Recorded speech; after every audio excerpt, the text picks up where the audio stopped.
મારું નામ યુસુફ લોહાર છે અને હું પ્રધાનમંત્રી સાહેબની યોજનાનો લાભ લીધો છે.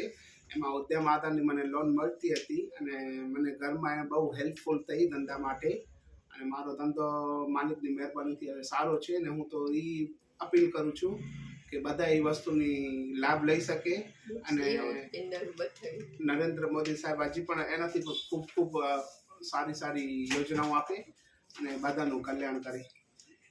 આવા સરસ તમે આ મીઠાઈ બનાવો છો, લોકોનું મોઢું મીઠું કરો છો, સરસ. અને એટલે આ અત્યારે ઘરના નાના એક ખૂણામાં ચાલુ કર્યું છે. બસ અને પણ તમે વિશ કરો છો કે મોટું કરો. હવે યોજનાનો લાભ લીધો એના પાછળ એટલો ફરક થયો. આવી જાઓ, બાજુમાં આવી વાંધો નહીં. સરસ, તમે બોલશો તો.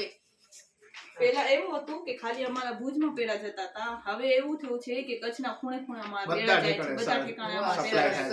એટલે અમને યોજનામાં એટલું સરસ છે કેમ કે રિટેલર હતો હવે હોલસેલર બને. વાહ રે વાહ, એટલે બીજાને તમે કામ આપો છો. એટલે આ નાની પણ સહાય છે એ જીવનમાં આગળ વધવા માટે અને બીજાને ચેન બને છે અને લોકોને ઊંચા લાવે અને આપણું જીવન સુખી થાય છે. એટલે આપણે વિશ કરીએ કે નરેન્દ્રભાઈ આવી બીજી યોજનાઓ કાઢે અને આવે પાછા અને ચોક્કસ બીજી વાર આવે. Thank you.